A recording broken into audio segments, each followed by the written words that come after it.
Every person has their own perception of reality, their own take on religion, and their own theories on leadership. But every religion as well has their own perception of reality, their own take on religion, and their own theories on leadership. So it's striking to think about how diametrically opposed Jewish leadership is to many other religious versions of leadership. In this week's Parsha, Parshas Emor, the Torah tells us that the Kohen Gadol, the high priest, must be married. Many other religions posit that spiritual leaders must remain celibate, never to marry, as this is the sole path towards spirituality. So why then does Judaism claim the opposite? Is it not true that physicality and physical pleasure can deter one from spiritual perfection? Why do we require our leaders to immerse themselves in such physical matters? So in order to understand this, we must first understand the nature and role of Kohanim. There are three categories of Jewish leadership: the Melech, the king, the Sanhedrin, the courts, and the Kohanim, the priests. Each of these categories serve their unique role. While they all serve both a practical and religious role, each category maintains its own unique purpose in enabling the Jewish people to fulfill their purpose and connect to Hashem.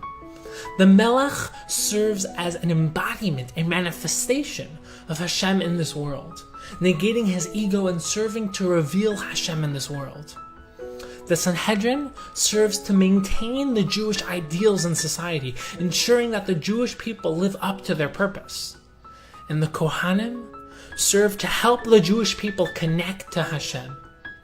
The role of the Kohanim is to guide and lead the Jewish people in their spiritual and religious journey and help them build and perfect their relationship with Hashem.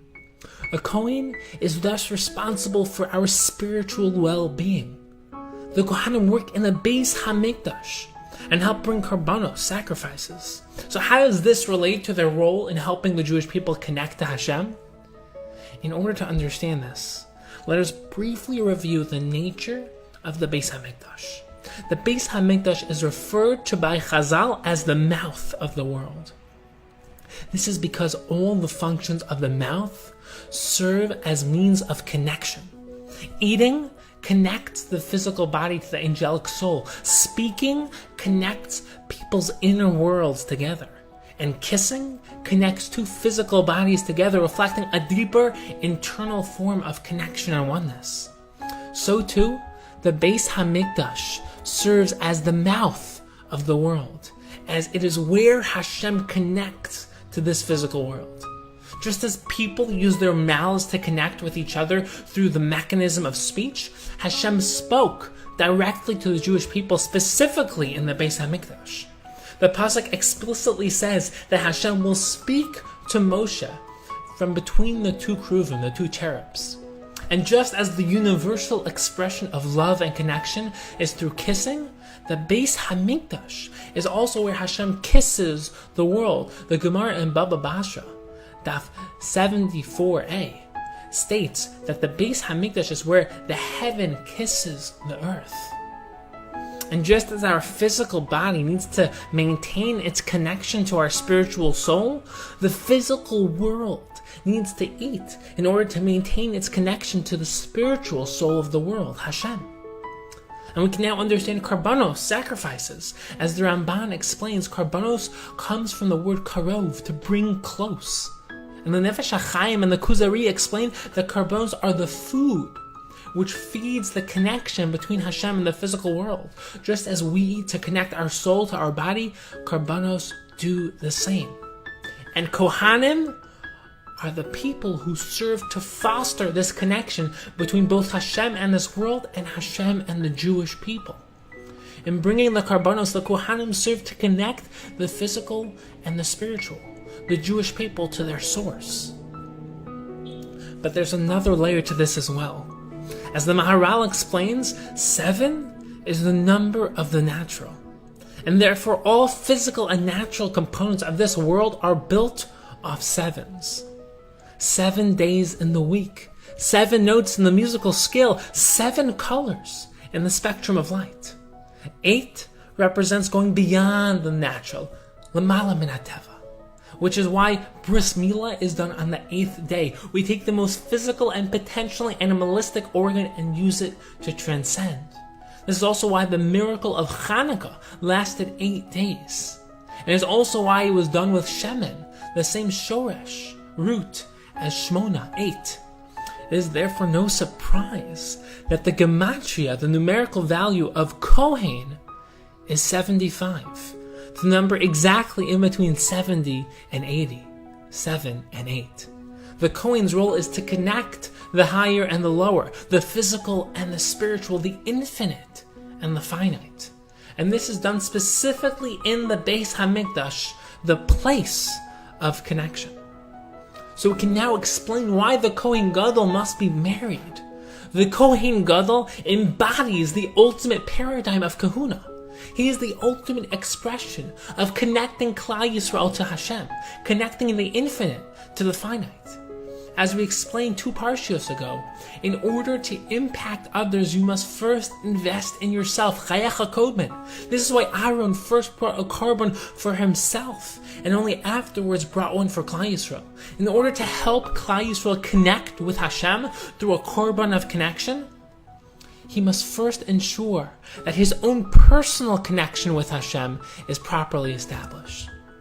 And so too, before helping Klal Yisrael connect with Hashem, a relationship Chazal refer to as marriage, Aaron had to first develop his own marriage, his own experience of connection and oneness. And marriage is the ultimate opportunity to give yourself fully to another. This is why the Gemara in Kedushin, that 41a, uses marriage as the paradigm of V'ahavta l'reacha kamocha. Marriage is the first opportunity someone has to completely give themselves over to someone else. Once you love yourself, you can expand your sense of self to include your spouse, your family, your friends, your community, and then all of Klal Yisrael. You can then expand outwards even further to connect with all of humanity, the entire world, and even the entire universe. You can then root yourself back to the source of all self, Hashem himself. The deepest truth is that while Hashem is the root of all self and existence and is therefore the last step in this process, he is also manifest within everything in this world. So the goal is to be aware of Hashem within every relationship you build. Within yourself, your friendships, your marriage, and your connection with all of Klal Yisrael. And once the Kohen Gadol has experienced the transformative effects of marriage and expanded his sense of self to include all of Klal Yisrael, he is now ready to help Klal Yisrael connect and marry Hashem. The Kohen Gadol now understands the meaning of true connection, oneness, and love in his own personal marriage, and simultaneously, in the process of doing this, has built a deeper love and connection with all of Klal Yisrael as well. Now, he's able to help Klal Yisrael connect with Hashem. And we now come full circle, because last week we read the words, Kedoshim Tihu, you shall be holy. This is not a call to be transcendent, angelic beings, lofty and perfect, beyond the struggle innate within the human condition. This is not permission to deny our humanity and restrict our sense of self. This is a calling to be human, to be the ultimate human, to bring transcendence and spirituality into this world. We don't aim to escape this world. We aim to transform it. Kedusha is not transcendence or escapism. It's marrying transcendence with the immanent. And the same is true of our spiritual leaders. We don't seek leaders who transcend human struggle and temptation, sit on mountaintops meditating on their navel. Our leaders are individuals who embrace the physical, uplift it, and connect it to the infinite. Each of us are leaders in our own way. Each of us have a unique mission here in this world. And may we be inspired to build something powerful, sensational, and transformative within ourselves, and then seek to impact the lives of others with our unique talents, helping to build connection and oneness in this world.